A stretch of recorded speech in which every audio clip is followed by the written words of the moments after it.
In today's show, in a mock off season, I make trades, make draft picks, and make the Trailblazers better?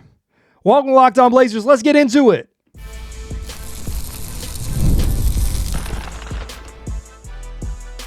You are Locked On Trailblazers, your daily Portland Trailblazers podcast, part of the Locked On Podcast Network. Your team every day.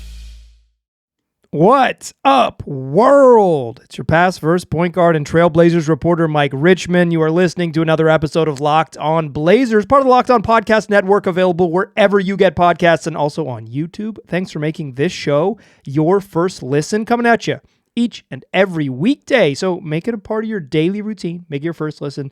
Tell your friends to do the same. It's Locked On Blazers, your team every day.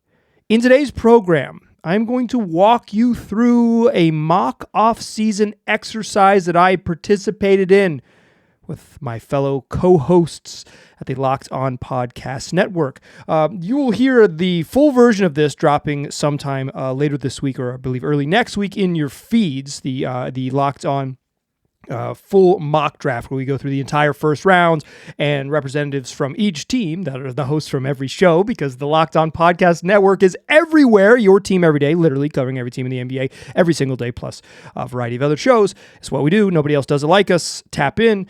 But you will hear the full exercise in your feeds later this week. Later this month, prior to the draft, where everyone will make their selections and make trades and all of those things. But I was allowed to participate, and I was allowed to make trades and make deals and make draft selections. So what I want to do today is walk you through the choices I made in that, the larger show that you'll listen to, and I think you'll hear the logic from everyone else, and it'll still be a really interesting, sort of broader exercise.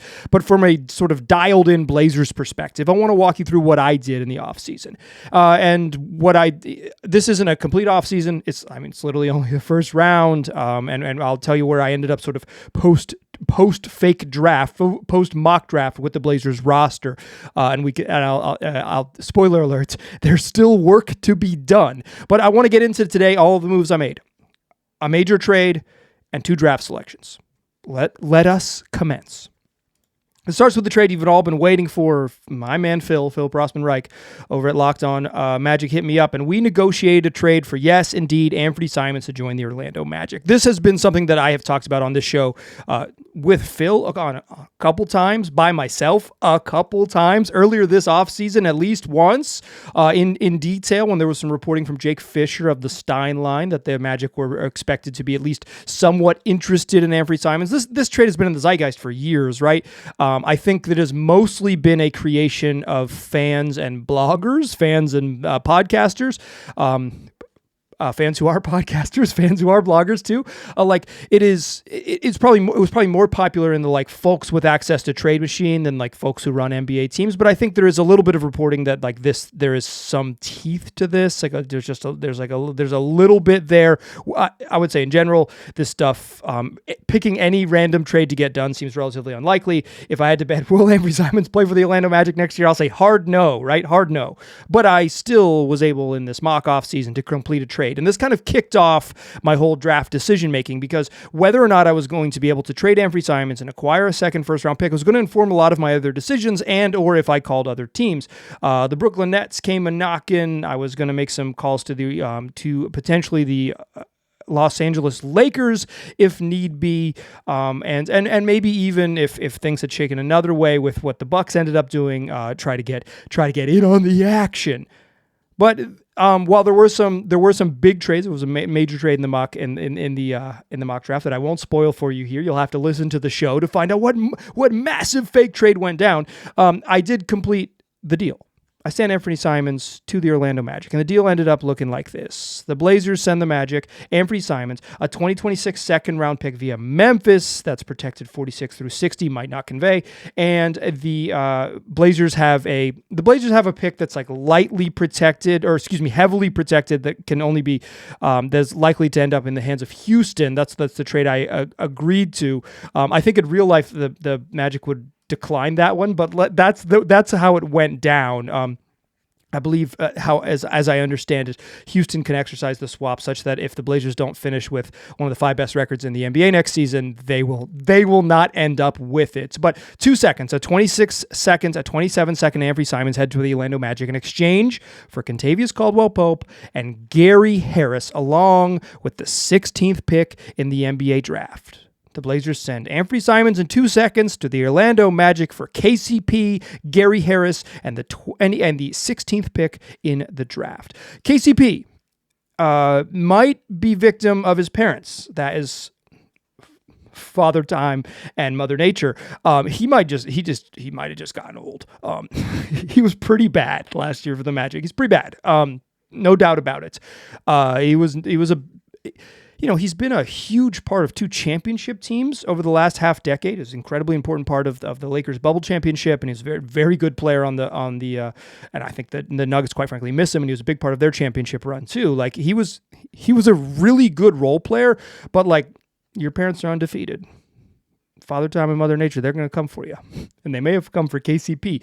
He is making $21.6 million in each of the next 2 seasons. Technically, 26-27 is a player option for KCP, but my man is going to pick that up.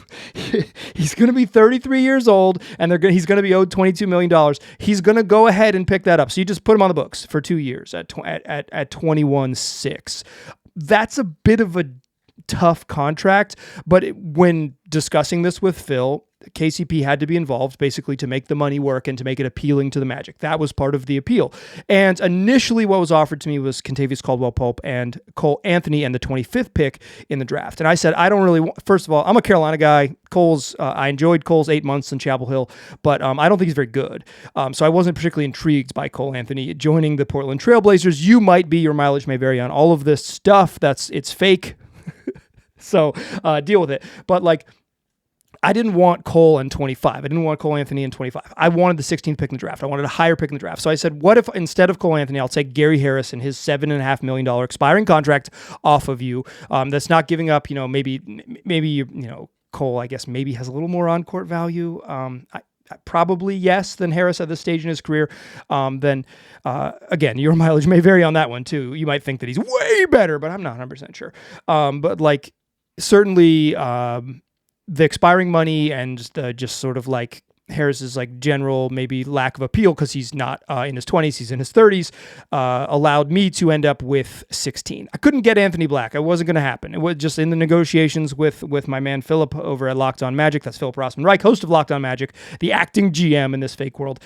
Anthony Black, who was kind of a target, I was like, he's another like non-shooting big defender. He's not a great fit necessarily with the Blazers unless you think like they have a type and their type is like shoot bricks and can't defend. They're Magic Pacific Northwest style except without the All-Stars. So like it is obviously making the All-Star team in the East is different than the West. No disrespect, but it is what it is. They got him. So like it ended up with Harris and KCP. Harris he'll be a free agent next summer. He's an expiring contract this year. And in order to make this happen, the Blazers would have to waive someone and to complete this trade. And so in the fake world, I have decided to waive Delano Banton. So the Blazers now have Kentavious Caldwell-Pope. They have Gary Harris, 2 veteran guards. They have ended up with 2 picks in two of the first 16 picks in the draft. 11 and 16. And this was kind of my goal in making these deals. I wanted to end up with 2 firsts in this draft in order maybe to potentially move up, although that just like it didn't shake out that way in the draft, or to just be able to get 2 rookies and two sort of cracks at it. And particularly if I'm going to trade Anfernee Simons, and like the Blazers are worse, right, with this trade because like KCP's worse and Gary Harris is worse, and the Blazers lose like the ball handling, the shot creation, the shooting. Like even if you think like Kentavious Caldwell-Pope in a vacuum is like more impactful, maybe he was a couple years ago by a lot, but he certainly wasn't that last year in Orlando. You're losing an important skill set. So if I was going to lose an important skill set on the Blazers, one of my priorities here was to get a higher pick up in the draft. And I think 16 for Anfernee Simons is a pretty good deal. If the price of doing business is Kentavious Caldwell-Pope, who once was good for this season and next, I think you kind of have to just eat eat the money, right? His contract is pretty brutal as it stands right now, but I think there is a better version of him in there. And for in the Blazers world, KCP is going to be coming off the bench, et cetera, et cetera. So you wave goodbye to Banton, you add KCP, you add Gary Harrison, you add 11 and 16. So what did I do at 11 and 16? I'll tell you in the second segment. First, we'll go with what the fake pick I made at 11, the decisions that had been made ahead of me on the clock and maybe made ahead of the Blazers when they're on the clock at 11, and then also the selection I made at 16. We'll do that to close the show. Join me in the second segment. Before we get there, though, let's talk DoorDash. Look, there are somewhere between 3 and 5 games remaining in the NBA playoffs, and DoorDash is bringing the heat as long as they are still playing postseason basketball in 2025. It's called the They Swoosh, You Score deal. They swoosh, you score. Anytime a player drops 50 or more points in a playoff game, Dash Pass members score a free 3-piece crispy tenders combo from Wingstop the very next day. You just place a $20 or more order and use the code Wingstop50 at checkout, and the combo is yours. Crispy, delicious, and totally free. And the offer is valid noon to midnight the day after the game. Terms, of course, apply. If you've ever ordered from delivery apps, if you ever ordered from DoorDash, and you think there's got to be a better way, Dash Pass is the better way. You get $0 in delivery fees and exclusive perks just like this one. Think about how much you could save just during an NBA season when you're ordering food delivered to your home. So here's the play. Sign up for Dash Pass. You're going to unlock this and more exclusive deals all NBA season long and into the offseason as well. When any player scores 50 or more points in a playoff game this year, Dash Pass members can grab a free 3-piece crispy tenders combo from Wingstop the next day with a $20 order and the code Wingstop50. That's Dash Pass, your door to more savings, more flavor, and more ways to win. Terms apply. All right. So I ended up with 11 and 16 in the NBA draft. I like this. I would have maybe liked to say, like, give me 11 and 16 and can I trade up to 8? like what are the Nets doing? Like, could it happen, right? But that's not how it shook out. So instead, I ended up on the clock at 11. Again, this is the Locked On NBA network-wide mock draft. So I made this trade as part of the mock draft to acquire 16, but while I was sort of wheeling and dealing and on the clock, I knew that I was going to have a second pick. So part of my sort of like, I'm making this deal and I'm not going to deal 11 regardless. So it's like 11's going to be there, but some of what was going to inform me at 11 was where I was going to pick next. Like, was I going to pick at 16? Was I going to pick at 25? Was that trade going to fall through? And then like 11 maybe becomes a little more, it just changes the calculation a little bit, right? But I ended up with 11 and 16, and so I'm on the clock at 11 after having completed the trade. So I know that I am armed with the information that I'm going to have, a pick 5 selections later. And on the board, when I am looking, like, here's who's off the board that I thought might have hung around. Noah Senge went 8 to Brooklyn. Carter Bryant went 10 to the Houston Rockets. Those were kind of the 2 guys that I had circled that would be like a strong consideration. If Jeremiah Fears had fallen, I would have given strong consideration to Fears. I don't... if he goes like 5 in the draft, that might be a little too rich for me. But like at 11, I'm willing to bet on his upside because he's so young, and like I think he can be a really interesting guard. And I think Scoot has been enough of a question mark. I'm not going to maybe he's been a straight up disappointment to you, but I think and that's fair language to me. I have no problem with calling Scoot Anderson a disappointment 2 years into his career. But like he's enough of a question mark because maybe he's going to be good. Maybe year 3 is the year he kind of figures it out, but that I wouldn't be worried about drafting another point guard, right? I wouldn't feel, obviously the Blazers have a lot of redundancy on the roster in terms of young players at each position. So you're going to draft someone who is like likely has a young player ahead of them regardless. But in terms of like single position players, like Jeremiah Fears is only a point guard probably. I would have thought long and hard about it. I would have thought a little bit about Con Knipple, like not a little bit. I would have given him strong consideration at this exact spot. He's like, white Desmond Bane or something like that. Dude can shoot. He's probably, strong. His athleticism is probably strength and balance as opposed to like speed and vertical pop, a la Desmond Bane. And he's like, he doesn't have a lot of wiggle, but he can attack a closeout really well. Bane doesn't even let you, he doesn't attack a closeout very often. He just fly by. He just pump fakes and then sidesteps and flybys a lot. But Bane has like some stuff. Like he's not like this awesome primary creator, but he has some, like the shooting leverages some stuff. And I think Knipple is a leverage some stuff type of comp, although I'm not sure it's completely perfect comparison, but I think they're relatively similar. I think of Knipple as the white Desmond Bane. So, real quick, the more I do this exercise, Blazers at 11, who could be there? And I look at mock drafts and look how it works.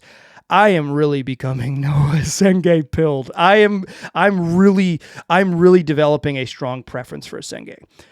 Let me say this about him. I don't look at Senge and think like Giannis Antetokounmpo. I don't. For sure I don't.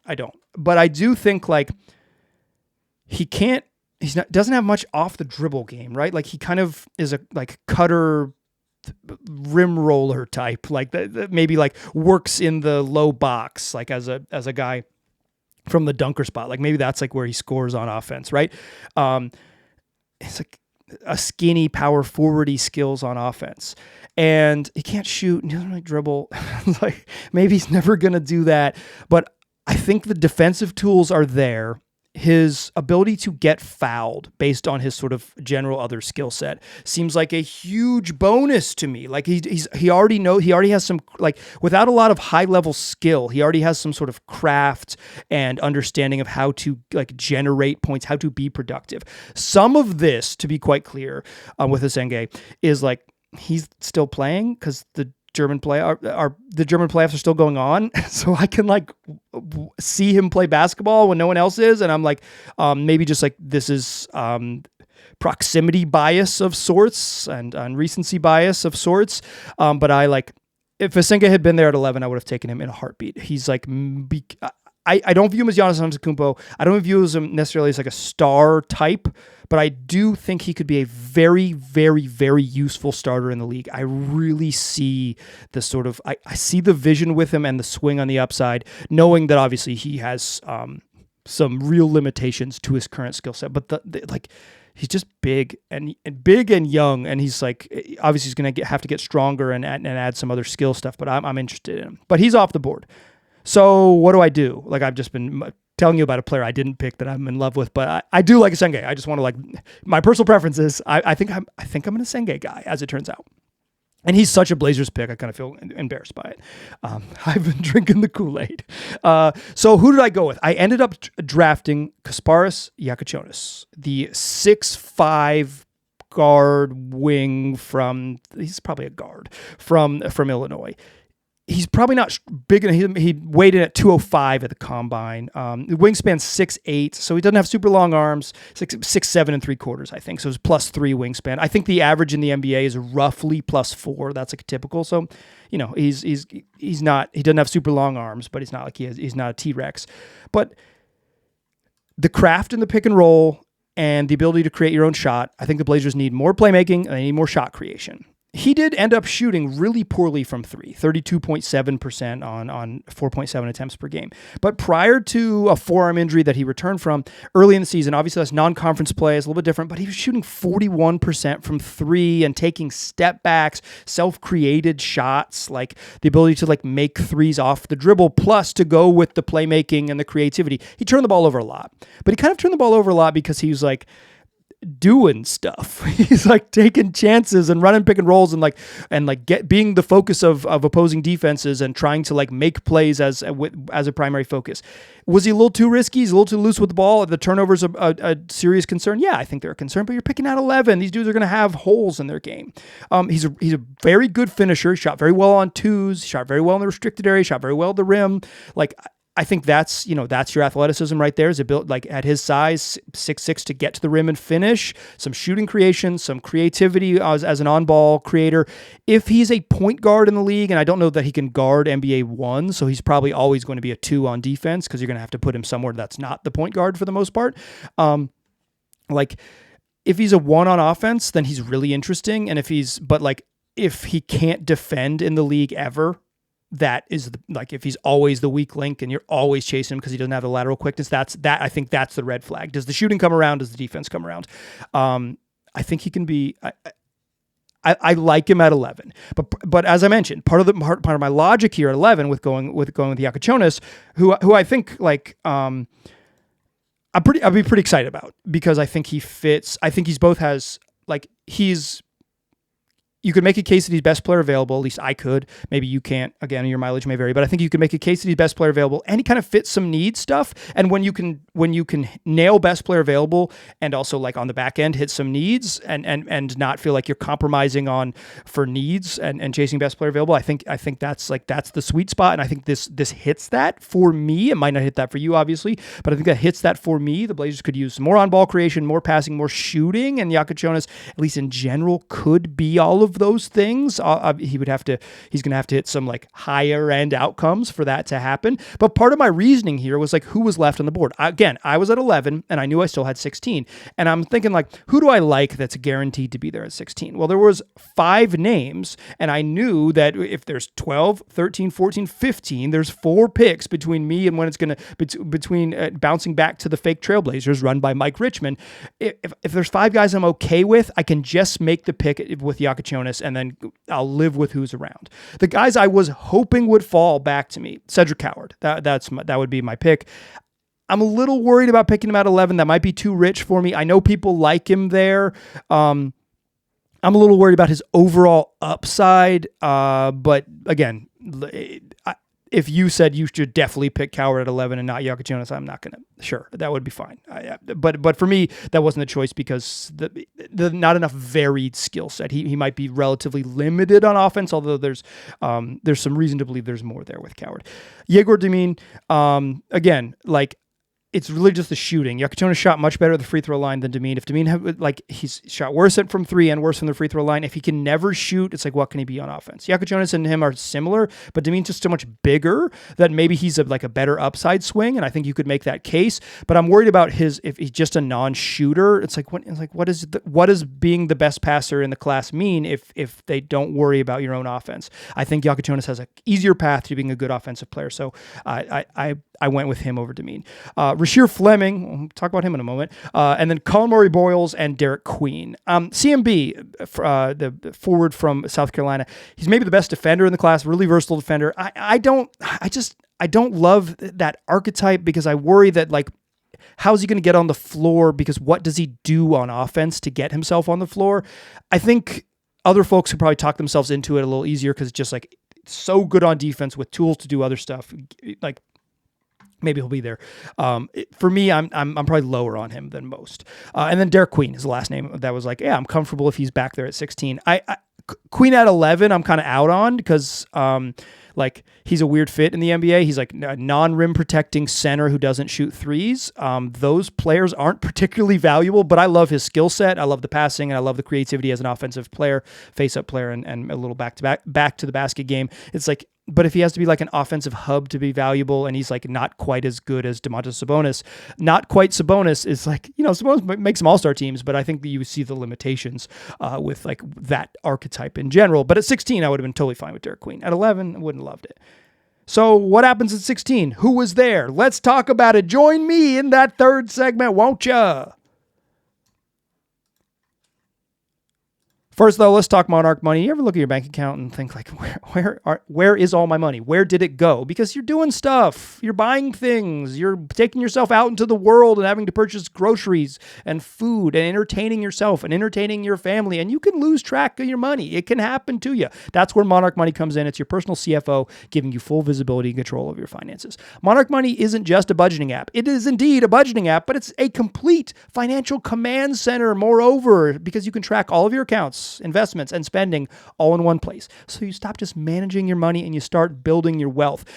You can instead of having to click around to several apps or several websites to check your finances, to track your spending, to look at your investments, maybe look at your mortgage, look at your savings account, all of those things, or what have you, Monarch Money pulls it all into one place so you can see it all right there and plan your long-term goals. Take control of your finances with Monarch Money. Use the code LOCKEDONNBA at monarchmoney.com for 50% off your first year. That's monarchmoney.com, and the code is LOCKEDONNBA for half off your first year.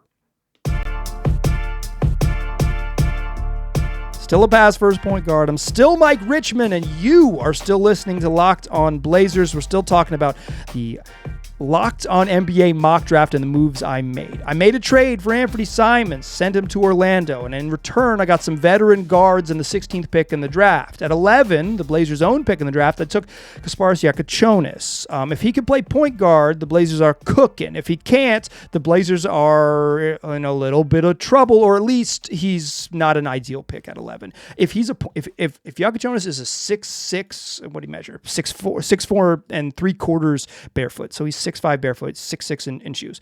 If he's a freaking 6'6" point guard who can shoot off the dribble, they're cooking, right? Like that's a really nice pick. But at 16, I wanted to find another player who kind of both maybe hit some upside options, could fill the same sort of role, right? Could be you could talk yourself into this is the best player available as well as this fits a need. But I'm aiming for best player available in general. Here's the thing. I had 5 names: Cedric Howard, Igor Demine, Colin Murray-Boyles, Derek Queen, and Rasheer Fleming on my list. And then right behind me, Cedric Howard went 12. Derek Queen went 13. Asa Newell went 14. Igor Demine went 15. So then left on my list, it's just Rasheer Fleming and Colin Murray-Boyles. And I already told you that I'm not as much of a CMB guy. I'm just a dude. Like, this is just my personal opinion. I'm sharing this with you because this is kind of the show, right? I share my opinions. You can have your own, etc. So I probably like Fleming more than CMB, and on the clock I went Fleming. There's some other names that you could have talked me into. Maybe here, maybe Nick Clifford, but he's a little bit older. I can't figure out what Danny Wolf does in the NBA. He has an intriguing skill set, but are NBA teams going to let him dribble, or are they going to be mad that he doesn't rebound and then he won't play? He's interesting, and I considered him, but he wasn't on my list because I can't figure him out really. Those were the other names. I'm not an Asa Newell believer. I think he's a 5 he's like a power forward that's 5 skilled, and I don't like that type of player. That's not my huckleberry. Here's the thing. I kind of drafted one of those, right? I just drafted one of those. The difference is Rasheer Fleming shot 39% from 3. I think you could talk yourself into Asa Newell becoming a good shooter, right? There's some indicators with free throw shooting and maybe some, he didn't shoot particularly well, but he did attempt threes in college. You could talk yourself into it. But Fleming actually did shoot pretty well. He shot 39% from 3 on 4.5 attempts per game his junior year at St. Joe's. The production was there. 14.7 points, 8.5 boards, 1.5 blocks, 1.5 steals. The stocks right there, that's 1.5 blocks, 1.4 steals. So if you want to throw them together, that's almost 3 stocks, steals and blocks together per game. Here's the thing. The Blazers need shooting. They probably need standstill shooting, right? A guy who can literally they need movement shooting. That'd be great if they had someone who could fly off a screen and scare defenders at full speed. But if they don't have that, short of that, right? Because that's maybe asking a lot. Short of that, just having someone who could stand there and shoot threes would be valuable. Space to the corner and be respected, or if you're not respected, at least knock them down at a clip. And Fleming at least profiles as that with some defensive upside. I think the question for him is that, as I mentioned, is he a kind of 5 skilled? Because if he doesn't have enough wiggle as a 4 to beat guys off the bounce, right? If he just can't really dribble off the bounce on offense, if he can't really beat you off the bounce, he can't get at least attack a closeout really, as a self-creator at playing power forward, that really limits you, right? That really limits the kind of options you can put on the floor, because teams can close out crazy hard to him, not worried about him, right? You can help off and then really hard closeout. You just treat shooters like that very differently if you're not worried about them dribbling to the rim. So if he doesn't have enough wiggle as a ball handler, can he play 4 consistently? And what do you compromise if he can't? And can he guard mobile 4s and be switchy? It's not just like guarding the Pascal Siakams of the world. Obviously, that's a really good player. Probably can't guard him his rookie season. But like, it's not just that. It's guarding mobile 4s of that ilk. But then also just like most teams switch 1 through 4 in the NBA on every single possession. Some teams have different principles, but most teams switch 1 through 4. Some teams switch all 5 spots, but most teams switch 1 through 4. If you're playing, if he can't be a switchy mobile defender, if you can't get away with that, is he more of a 5? Is he more of like a 6'9" center because he doesn't dribble very much and he doesn't and he doesn't really move his feet well enough to defend? I know he has some good athletic testing numbers, but that's different than playing defense. If he's like a 6'8", 6'9" center, he's not a very appealing pick at 16. But if he is a 4, like if he's like a forward, right? If he's kind of just like a guy who can make it happen, he can play like interchangeably at the forward spots on defense and is like a spacer on offense with a little bit of off the bounce game to attack closeouts. He's a player.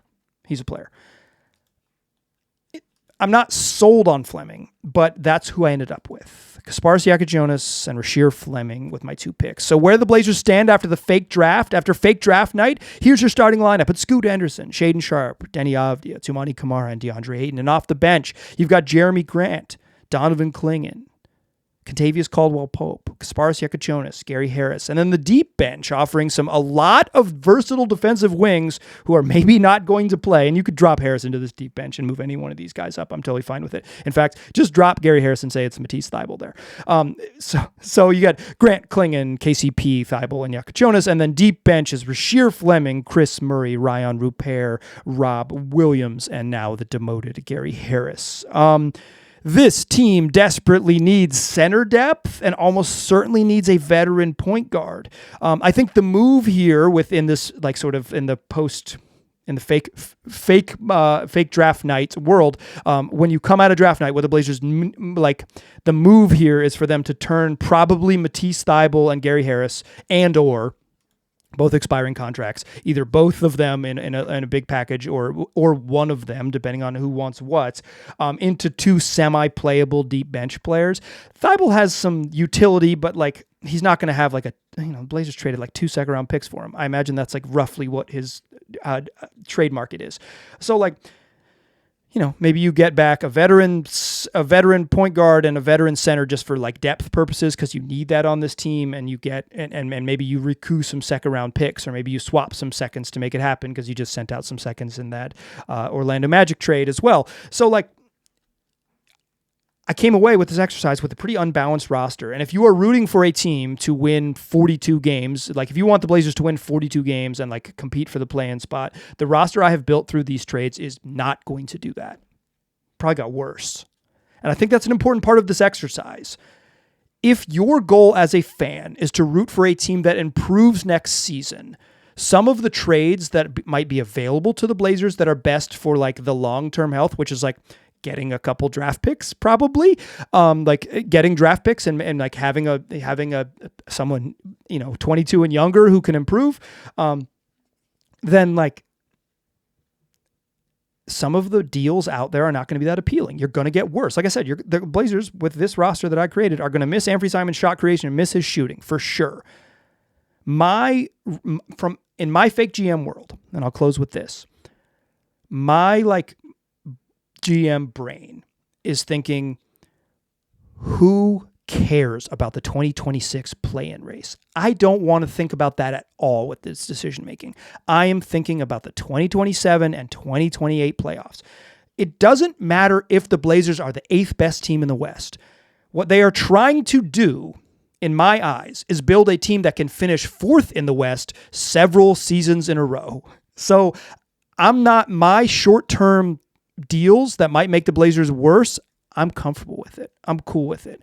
And in fact, if I had like full control over the rest of this offseason, I would move to try to get off DeAndre Ayton, move to get off Jeremy Grant if possible. Like, my brain and the way I view this season is that I am personally do not give even one single hoot about a play-in chase next season.